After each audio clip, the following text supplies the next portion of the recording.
Introducing your hosts from Collingwood, Ontario, Canada, Jack Edwards, and his partner from Dallas, Texas, by way of Port Arthur, Texas, Big George. Together, they are the North-South Connection. Ladies and gentlemen, welcome to another edition of 5 Count. I'm Jack Edwards. I'm Big George. He's big in Canada.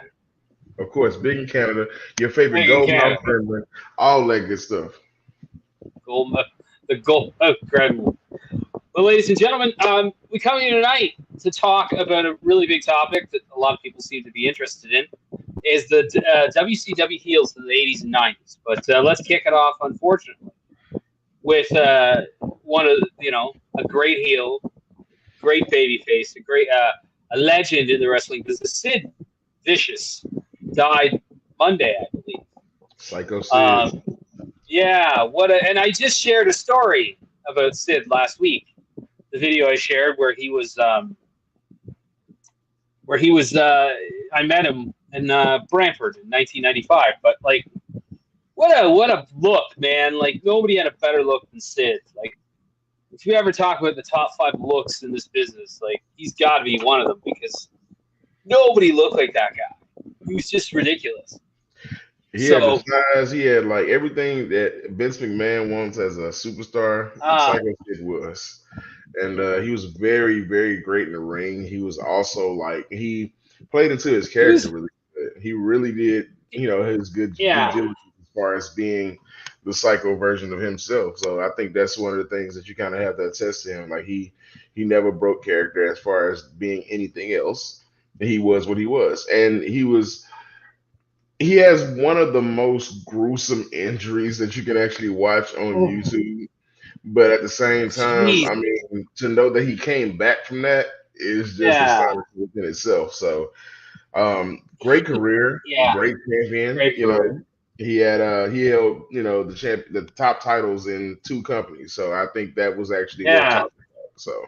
You could always tell he was money. I mean, he wasn't like a Ricky Steamboat technical wrestler, but he got it done. And he, like, his promo, though, like, I'll never forget the promo of the 92 Royal Rumble, where he's like, "It will hit you in the head like a shot." And he's talking through his teeth, and it's like, it's not like, it's just, and he's enormous. Like, he's just, he was just, what a legend. And of course, like, I did get a chance as a kid to meet him, or a teenager, and it was awesome. Like, he did sign for everybody. He was nice, and he took time. And it was so the experience I had with him was great. And I saw him perform live a bunch of times. And it was it was good. It was always fun. So rest in power to Sid. He's what a stud. What a stud. I mean, we're talking heels tonight, and so he had a heel run himself, but he's probably not gonna. He's probably not going to make this list simply because his WCW run wasn't really heelish.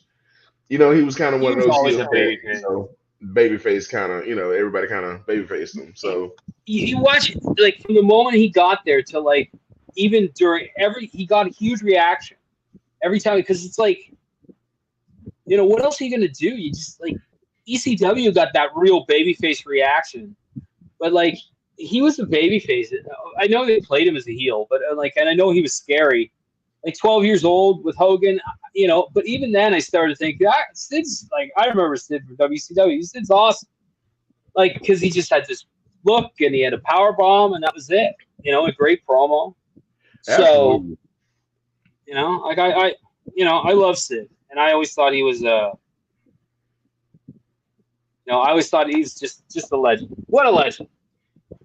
But we're talking heels tonight. Go ahead. Sorry. No, I think kind of going into what we were going into, it's just like, we're talking heels. So it's like, what are we focusing on tonight? It's WCW heels, ladies and gentlemen, from the 80s and the 90s. We're sitting here talking about your favorite bad guys, and then the guys that you don't think about who had a great run as bad guys. So but definitely have. Before we get there, I wanted us to talk about, because we talked about this before, is some people watch old movies. I watch old wrestling.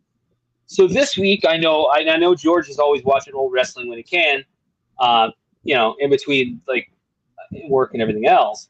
But this week, I watched Mid-South Wrestling from 1984. And it was incredible. You want to talk about heels? On one of the episodes, Jim Cornette is managing. Well, at that time, he's managing the Midnight Express. Dennis Condrey and Bobby, and they're working against the Rock and Roll Express, who are over like ridiculous. It's insane how over those dudes were. Interestingly enough, this is one of the matches that gave me a unique nickname.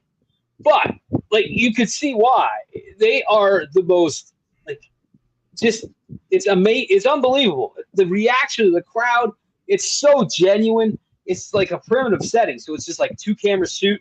Jim Ross is like, going crazy. Like Jim Cornette's barred from ringside, but he comes to the ring dressed as a woman and hits Ricky Morton in the head with a purse, and Ross is like screaming, Cornette's dressed like a woman. He come out of the closet. He's dressed like a woman.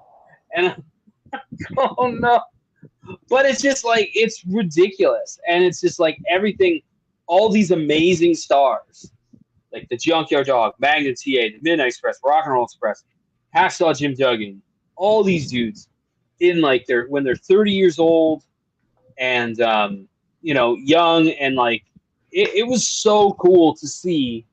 Because I watch modern wrestling too, as much as I can. I try and watch as much as I can, but it's nice for me to sit and be able to go back and watch, like, back when people like truly believed, like, yes, like I have Jim Cornette's book from that era, and he got a bulletproof vest, and he like in his book he prints his like hate mail, like the things people say. It was ridiculous, and it's like. I think sometimes like it's good to go back if you're a wrestling fan and watch that kind of stuff and see, because there's stuff like I shared the other day, the Dynamite Kid Bret Hart thing. I'm like, that still holds up. Yeah. You put that match on Raw today. It's like the same with these guys. These guys are doing stuff that's like, you put it on Raw today, it still holds up, and it's just timeless stuff. But I watched some of that, and there were some really good heels on there. Buddy Landell and Butch Reed. Terry Taylor's doing commentary and a neck brace. They pile drive him on the cement floor. Just like Darso's, like Crusher Darso, Barry Darso, who's like the nicest guy ever, is like, does, what do you call it? He's playing the Russian sympathizer gimmick with Nikolai Volkov. Mm-hmm. It's just like, it's like somebody watches like some, Clark Gable movie. That's what it is for me. I mean, you got to kind of pay respects to what we are watching today. Some of the things that we watch today are not necessarily watered down versions of what we actually kind of grew up on, but they're different. Yeah. And I would love for you guys to kind of go back and take a look at some of the old things. Like, I'm a good WCW fan, like I always say. So if you are into it, try to see what the Monday Night Wars were actually like.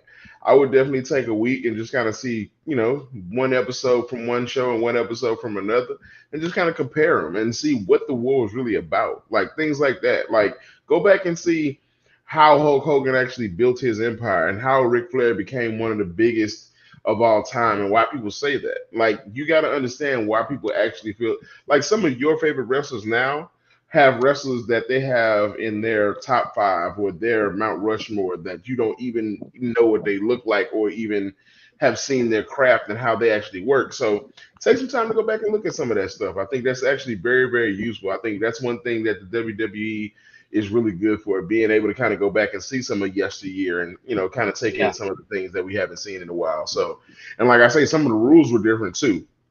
So where you see certain weapons used or certain move sets used that we don't actually get the chance to see anymore. Yeah, go back and look and see, it happened. Some of the stuff that we kind of enjoy and indulge in, like that was something that you kind of have to turn the clock back and take a look at. So definitely take the time to go back and, respect all that. Yeah. Anyway, George, you want to get into it? We're talking heels, WCW heels. I'm going to let you kick it off. I'm interested to see where you're going. Oh, my WCW. friend, always ever just interested in where this old mind steel trap that I got going on upstairs is gonna go. So, um, we're talking heels, ladies and gentlemen. So I'm going to start off with one of the more hilarious heels in WCW, Chris Jericho, the man of 1,000 holds. Oh, So this dude, he was on Dean Malenko's ass for weeks for no reason at all. I think it was because of the cruiserweight title, and yeah.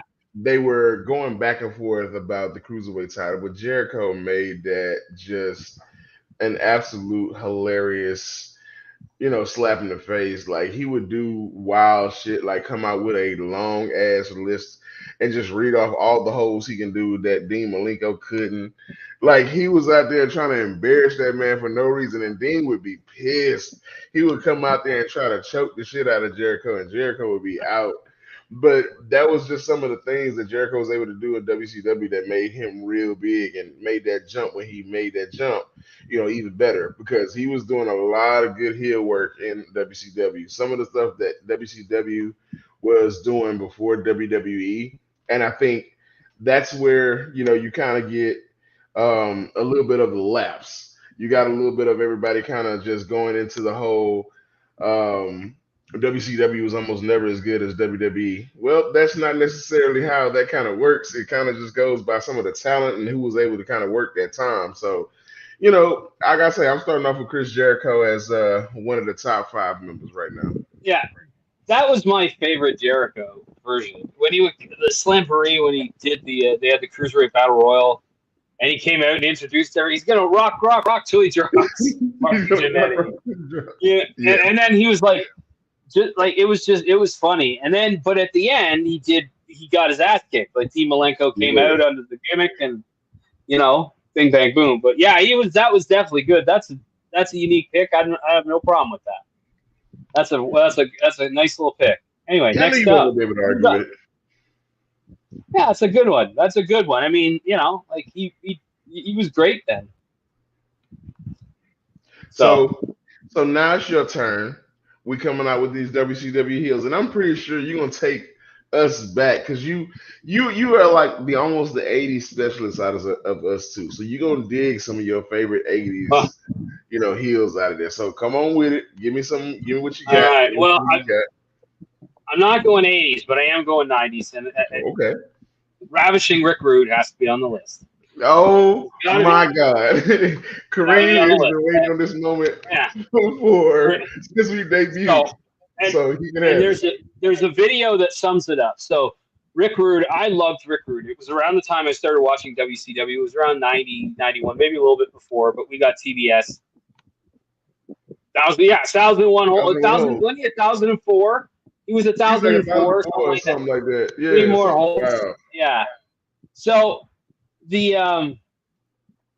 so I got around then, and I loved Rude in the WWF. But like Rude wrestled Ricky Steamboat at Super Bowl II in Milwaukee, and he got on the mic to do his shtick, and he was like, "What I'd like to have, right?" And it was like everybody just booed him out of the building. Tried to do it again, booed him out of the building. Tried to do it again, booed him out of the building. And I mean, he just looked like a dick. Like he just looked like a dick. Like he could beat your ass, like for sure. Like not a guy like you would want to mess with. Yeah, obviously, he was a guy. Like he wasn't, but he looked like a dick. And yeah, like so Rick Rude's on my list. I mean, I just love that guy. Like he was just ripped, just shredded. And great promo, great live promo. Like definitely like had it, and for me, Rick Rude's got to be on the list of WCW heels. So, well, I'm not gonna argue with Rick Rude. Yeah, I don't think he can. I don't think there's a legitimate gripe as far as him being one of the top heels in WCW. But I'm gonna go here next. It's like I said, I love WCW. One of my favorite heels was like in my mind, and he's to this day really good benefit to wrestling, period. But in WCW, one of the best heels was Jeff Jarrett. Jeff Jarrett came out and ruined a lot of shit for people. He started to try to ruin the Four Horsemen. He tried to get in the Horsemen, and he tried to, weasel his way into that. Him and Mongo had this thing going on with the damn briefcase for about 2 months, and it was just a bad scene every time you seen Jeff Jarrett. And then it got to the point to when he was like really a heel in WCW, calling himself the Chosen One. And no matter who you were, your ass was getting knocked the fuck out with that guitar.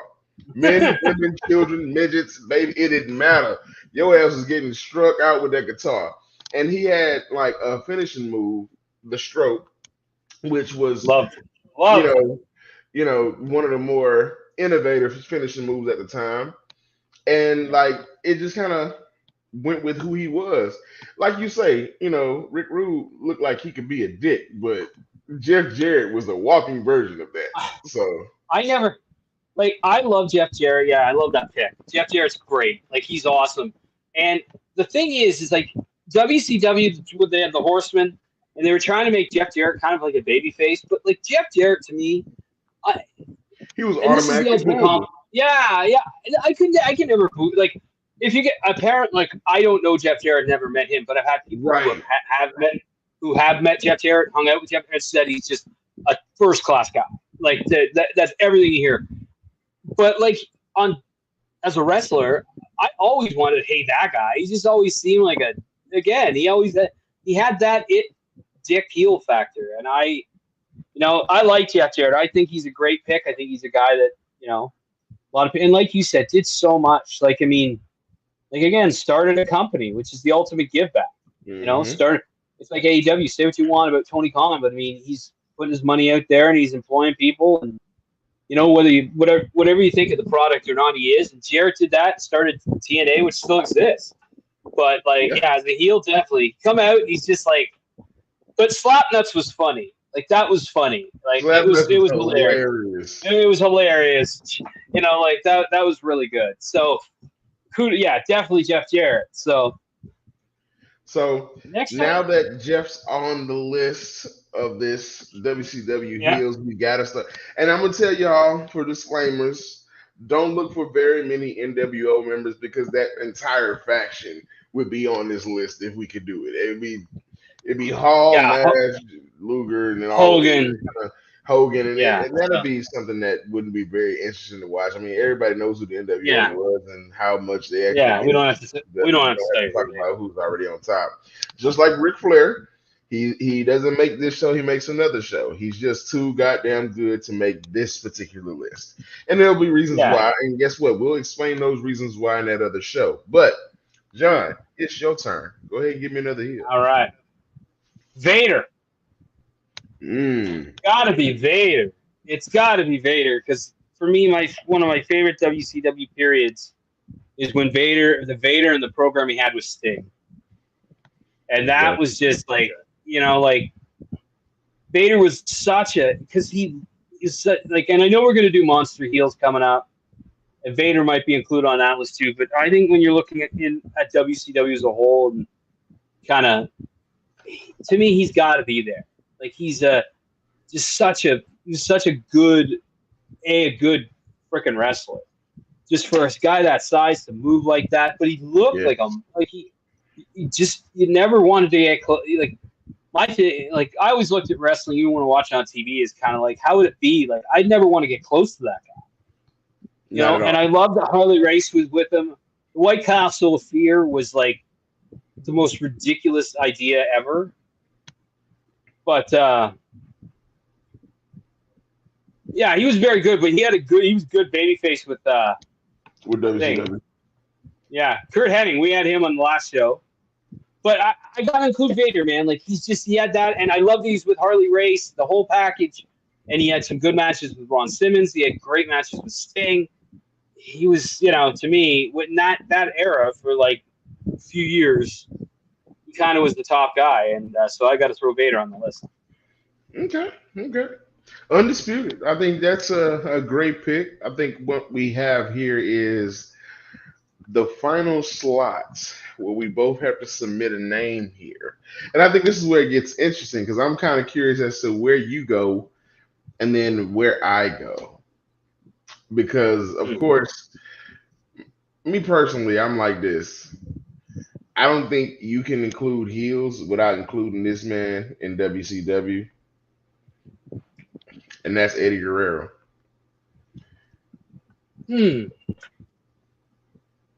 Eddie Guerrero. I mean, yeah, I think he did. Yeah, he did a good job. Absolutely. People literally hated that man for what he did for the Raven Yeah, they series. did.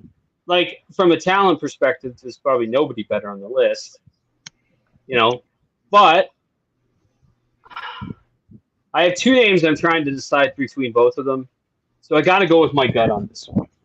If one of them is the other name that I have, then we're gonna have to discuss taking somebody off this list. If one of the names is literally one of the names you have, we got to take somebody off the list. But that's only if it matches. Go ahead. I don't know if it'll match. I doubt it.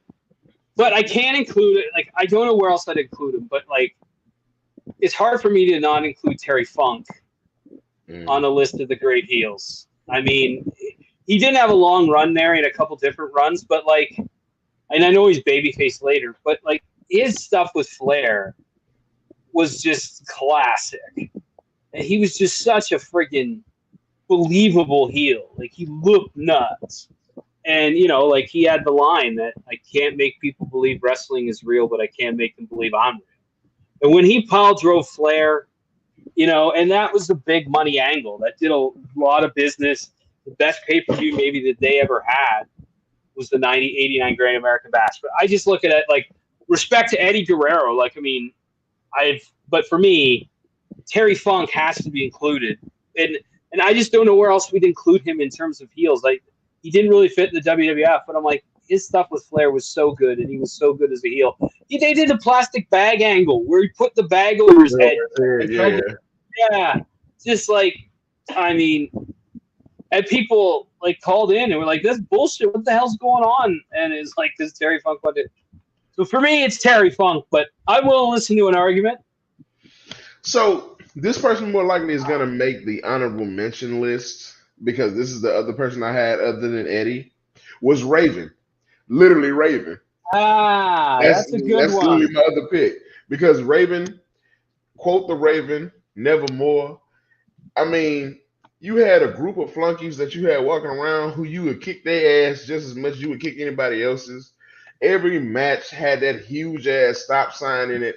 I do not know why that stop sign was so fucking big. I don't think I've ever seen a stop sign that big in my fucking life. But he always had that big ass stop sign. You definitely had like Sullivan was good too. Kevin Sullivan was really good, really, really good. He was another one, but he just wasn't as good as Raven. Like Raven, he never had a cheer. The only time he had a cheer is when he came over from where he came from, and every day after that, you hated seeing Raven because Raven was literally coming after whoever your top babyface was.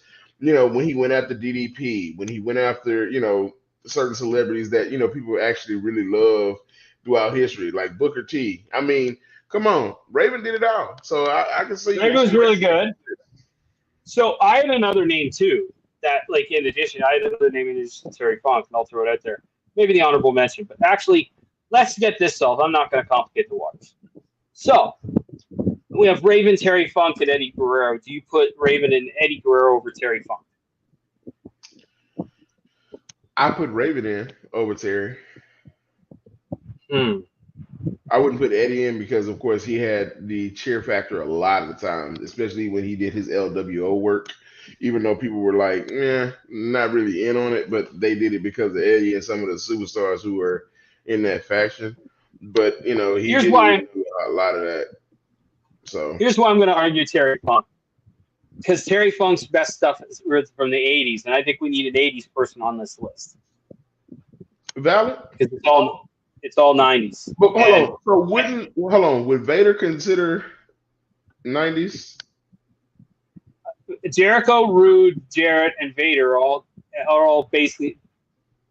Jarrett's kind of Jarrett. You can include Jarrett, but because he started in '99, so that's fair. He was a dick then, on TV. Jericho was the '90s. We have no '80s, and I think and to me, Terry Funk, Raven was good, but he was not Terry Funk. I can't put Raven above Terry Funk on it, and I don't think I think probably Raven would agree. That, not to disrespect his WCW stuff, because to me it was fantastic, but Lance wasn't really a heel like that. Lance, and he was 2000s. He was 2000s. Yeah, exactly. He was 2000s. He didn't make 90s. Trust me, if I wanted to, if Vampiro would have made the list first, if we was doing 2000s, Vampiro was the heel of heels. Right. Now, was he shitty as a heel? Absolutely. But that's a whole nother show, ladies and gentlemen. But 2000s is definitely gonna be an episode to watch. For me, I'd argue put Terry Funk ahead of Raven. I think Terry Funk gives you an '80s guy, and I think it gives I'll totally take Terry. I mean, I'm not opposed to Terry at all. It's just these are other names that you can kind of put in Raven's awesome. I didn't think of Raven. I had a tough time. I was definitely going early '90s and '80s because I figured you'd come in with the Monday Night Wars really strong. I want to mention my first honorable mention, and because Jericho, Jarrett, Monday, it was those are good heels. They had good runs. He mentioned it. Lex Luger as a heel in WCW was really, really good. Yeah, not the Monday Night Wars Luger. No. The '80s, '90s Luger. '80s, '90s Luger, yeah. When he was that's why honorable mention. Honorable mention. I want to mention he was good in. He had a title run in the '91 before he went to the WWF, and so he was my honorable mention, is Luger. But I have another honorable mention that's interesting. So, I have an honorable mention that's pretty interesting as well. Okay, hit it. Juventud Guerrera. Juvi rebelled against everybody who actually wanted him in a faction until the LWO came. He rebelled against La Parca. He rebelled against Psychosis. He basically was the enemy of the Luchador franchise. So he's an honorable mention I want to put in there because Crazy Juvi was actually pretty cool to actually see. And then of course there was the Misfits that everybody kind of enjoyed for a little bit while. So my last one is I was going to mention, we got to mention Jim Cornette because he's the same as the Bobby Heenan. You just want to slap the shit out of him every day. But my honorable mention goes to, I think it's going to be it's kind of off the wall. The Parker's a baby face. He's not a heel. He's a baby face. La Parca with the damn chair. I think, you can look at that. I hated Ray without the mask. Absolutely hated it. Didn't matter what he did. But he was supposed to be a baby face. The Filthy Animals, Ray. The Filthy Animals, they couldn't have been baby faces because they got more. And I just hated it because Ray shouldn't have been without the mask. That was the stupidest idea. What is wrestling Spider-Man a bad thing? That's what he was and is. He's wrestling version of Spider-Man, and it's Spider-Man. No one wants to see Peter Parker. We wanted to Ray with the mask and the whole thing. Ray Ray with the mask. My dad, who started watching wrestling in the 50s, when he was a kid, loved Rey Mysterio. Loved him. He was that dude. He's he didn't say it like this, of course, but he's he does. I don't even know how I don't even know how he does it. Yeah, but I hated Ray without the mask. But for this list, the purpose of this, I want to go with Tully Blanchard. The reason why is it was settled a long time. Yeah, by Dusty Rhodes. He's they would cheer every one of them, but they would always boo Tully. And Tully was always the guy that got the heat for the Horsemen. And I don't know if he's ever really been recognized how good he was, but like, I mean, that match with Magnum TA that people talk about, it's a lot of blood, so I get it. But I mean, I'd like to see them working a bit more, but I respect it. But like, yeah, people were going nuts because they wanted to tell he died. They like hated that guy, and again, he was just tiny and short and cocky and arrogant. But like, you know, for me, he's the guy that kind of kept the Horsemen. You know, one of the guys that kind of kept you know, he described himself as the blasting cap. So like, you need that for the explosion. Yeah. So, yeah, I didn't think so though. Like, he got over, like Ray got over to me without the mask. Like with the mask, without the mask, he like to me it just I didn't want to see it. I wanted to see him with the mask. That was Ray. That was Ray Mysterio. Like that's why WWE. And plus, like, why would you take the mask off? Just sell more of them. Jesus Christ! Like, how many masks are you gonna sell?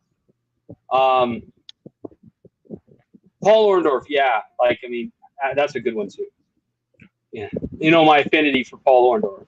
Like I have, you know, so George, we have a list here. He's definitely one of those you kind of have to put him in his own special bracket. Bro. Real good heel. So here's the list. How are we going to rank these bad boys? The honorable mentions list is a good one. We got Raven, Eddie Guerrero, Hoovy, Lex Luger, and Tully Blanchard. That's the honorable. That's a good list for the honorable mentions. But that's almost the same. That could be a top five. That could be a top five within its own. So yeah, low key. But the honorable. But here we're going with the top five list right now. We got Chris Jericho, Rick Rude, Jeff Jarrett, Vader, and Terry Funk. And I'm glad we kind of split the names out because we didn't put them in any particular order. I'm gonna go with my first pick as number 5. Chris Jericho is at the bottom of the list. He was more comical. You would laugh at him, but you knew he was still being a heel. It was still heel work. 4.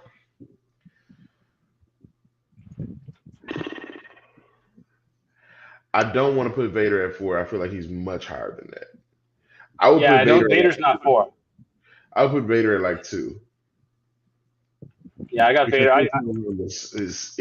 His heel run was personified by how big he was and how dangerous he was and how people feared him. And it lasted for so long. Even if he was a babyface, you still had that fear of him being, you know, what he once was at one point. So, yeah, I can definitely put Vader at 2. So I got, me personally, I don't know if you agree, I got Jericho at 5, Vader at 2, and then I can put Terry at 3. You okay with Terry at 3? That's where I got Terry right now. Okay. So who do you want to go for 4th? Well, and it swings really hard. Exactly. The reason why I put Jeff Jarrett in that middle balance is because his heel run was iconic, but it kind of bleeds over into the 2000s. So yeah, he started in '99 in WCW, and he was the heel. He was even though he was like, yeah, the whole Deborah thing, like, and he was a good heel in the WWF too. Oh, absolutely. I mean, he could have been on the '80s and '90s heels list. I mean, there's a name maybe we forgot, like Double J. What an idiot, you know. But great wrestler. Like, I mean, not the utmost compliment. Like, I don't mean it as a bad thing, but so yeah, I think the list goes Jericho 5, Jarrett 4. I'd even willing to put Jarrett at 5 and Jericho. Because I think Jericho did more in the 90s. More than the 90s. Yeah, okay. We can go Jericho 4, Jarrett 5. You know what? Actually, I want to make a suggestion. I respect the Jeff Jarrett pick, but I think Raven belongs over Jeff Jarrett. I think he did more for that company in the 90s. And I think you could put Raven at 4. Like, I think you could jump him from the outskirts to the top. As much as I love Jeff Jarrett. Jeff Jarrett was his run came in 2000s. Now that we're thinking about it, well, like, that's when he kind of got his steam. The chosen one was instantly in '99. The thing about him was he did have his earlier runs where he wasn't necessarily a heel, but he was not necessarily a babyface at all either. That's kind of why. With his work with the Four Horsemen, it kind of pushes him. Yeah, I don't know if it's over Raven. I think you're. No, I think it might not be. Raven. It might not be. I think he deserves to be on the list. Yeah, so I like actually like Jericho at 5, Raven at 4, Terry Funk at 3, Vader at 2, and Rick Rude is number 1. I can see that. I can do that. You know, yeah, he's good. He was real good, and but I think that's the list. I think that's without Ric Flair and without Hogan, because those are too easy. Those are 2 spots that we give up, and we wouldn't get to talk about the other wonderful wrestlers on this list. And I think that's part of what we do is that, because, you know, but again, a good list. Like for me, Rude, like just, yeah, he gets the biggest reaction. You watch those old videos, you watch the reaction he gets. That's a real reaction. People do not like him.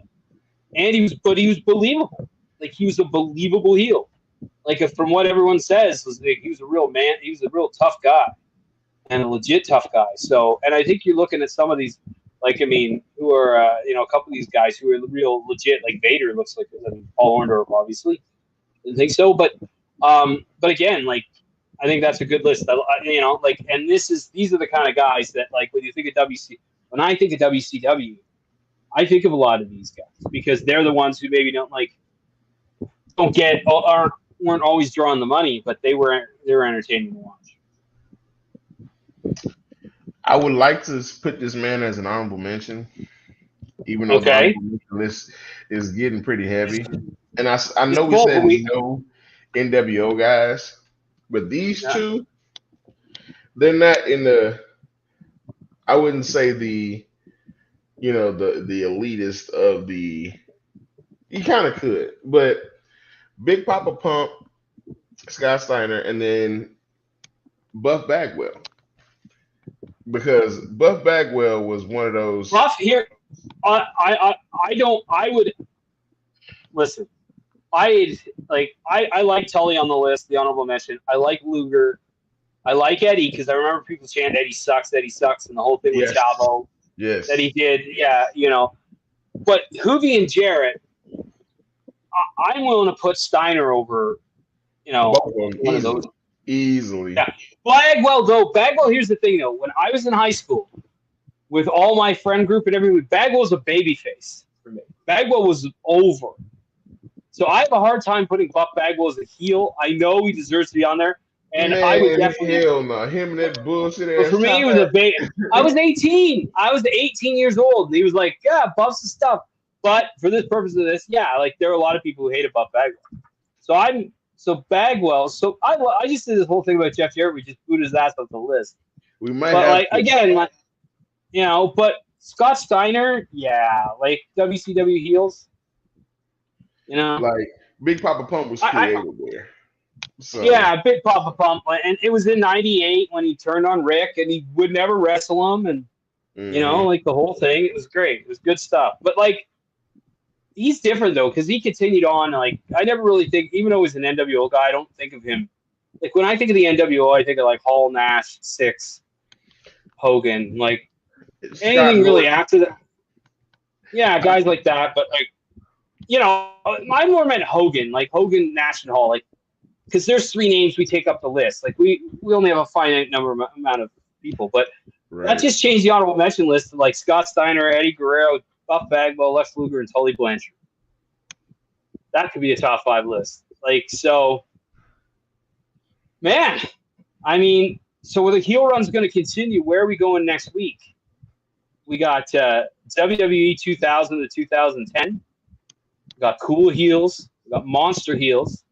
Heel tag teams, like today's heels, heel color commentators, heel tag teams like the Mega Powers or what is Stone Cold and Triple H called? Mega Powers weren't a heel tag team; they were the most old babyface tag team in the world. No, the 2-man Power Trip. That's what I'm thinking of. Oh, Austin. Austin and Triple H, the 2-man Power Trip. I get them mixed up all the time. Yeah, so we got heel tag teams that we can talk about there. We have monster heels, so you can kind of go Andre, Giant Gonzalez, you know, the Great Khali, just your big Giant nasty Giant Gonzalez is not making the goddamn list. Hell I no. can't believe you went from Andre the Giant to Giant Gonzalez in one move. Hey, look. We're going Monster Heels. You can't tell me. First of all, who shouldn't? If you really have to think about it, if there was a Monster Heel that should have went over, it was Giant Gonzalez. He shouldn't have. Yes, he should have. He should have. He was horrible. No. He was awful. Besides the point, his look. Muda. Yeah, Muda is good too. Muda was great. Yeah, Muda is a great pick too. Yeah. He was dynamite. I don't know. But I'm saying we can go Monster Heels, and of course, I would definitely do a lot better research as far as giving you fucking Giant Gonzalez. I know. I'm just spitballing. Respect to Sid. I don't know if he's going to top that list. That's I don't know. I mean, because I never think of Sid as a heel. That's my problem. It's like I know he was terrifying and like the Hogan thing, and he seemed nuts. But I always just like Sid was so just cool to me. Like he was just like he came out and he was intense, but it was just like he was like, but that was around the time when I was like 12, 13, 14, where you were starting to kind of get towards more of the anti-hero. And I think Sid was on that track, but like he could be considered if somebody makes the argument. I have no problem including Sid on any list of monsters because I like Sid a lot. But yeah, definitely, there's a ton of like monster heels, heel managers. We've done managers. Maybe heel managers will bring old Asher out of commission. We'll see if we can get him on the show to talk about the heels. Heel managers. I'm trying to see exactly what heel managers would you want to highlight at that time, but we'll see. Whenever the show comes up, we'll definitely kind of put it into perspective exactly. Yeah, like thank you, Chris. Thank you very much. Who was trash? No, here's the thing though, Kareem. Go back and watch Giant Gonzalez. Oh yeah, everybody knows that he was garbage. Go back though and watch when like the '90s. Anytime Sid comes out, he gets a massive reaction. He's always over, and I know like he's playing the role. Kareem, for a fact you cheered for Sid Vicious when you seen him come out, regardless of whatever the premise was. Yeah. So the thing about him being so crazy is he could be on the cool heel list. Exactly. You wanted to see what he was going to do. I think Sid belongs on the cool heel list because Sid was like, like he did have the thing with the 1, 2, 3 kid where he did kind of screwed Razor Ramon, which was great. But anyway, we got to figure that out. We got to figure out what the next week's one is. We're gonna continue the heel run. But this was great time, another great show, and I love it. I think we got a lot of good material coming up here in the next few months with the heels and the way things are kind of planning out for some of the pay-per-views that are coming up here soon. You got Bad Blood, which is I'm looking forward to that as far as what we got with CM Punk. Bash in Berlin. Oh, the Bash in Berlin is coming up next. Yes. Yeah, it's this weekend. Yeah, I'm gonna record it and I'm gonna watch it when I'm home from work. So yeah, no. I'm excited for it. I'm excited for it. I think they're like it just like some people complain there's only 5 matches. I'm like, when we do our cards up here, we only have 5. Like give the guys time. Like give the guys and girls, give the men and women time. Like so I don't mind that. And I don't mind, but I'm not a fan of super long cards. Like I'm all out on that. But that's all right. That's just me. But like I don't mind a 5-match card. I don't mind a card that's like 2.5. Like give guys time. I don't mind that. So I'm looking forward to it. I think there's going to be some good matches on that card. I think this, like you got some good talent. We're going to set up some stuff for later that we are looking forward to. So I think everything plays a good part in the systems. So I'm ready for it. Whew. Well, on that note, we're gonna hop out of here. But thank you everybody for tuning in, like, share, subscribe, do all that fun stuff. And George, what's your parting gift to the folks? I appreciate y'all for coming and watching every week as usual. Yeah. Like, share, subscribe.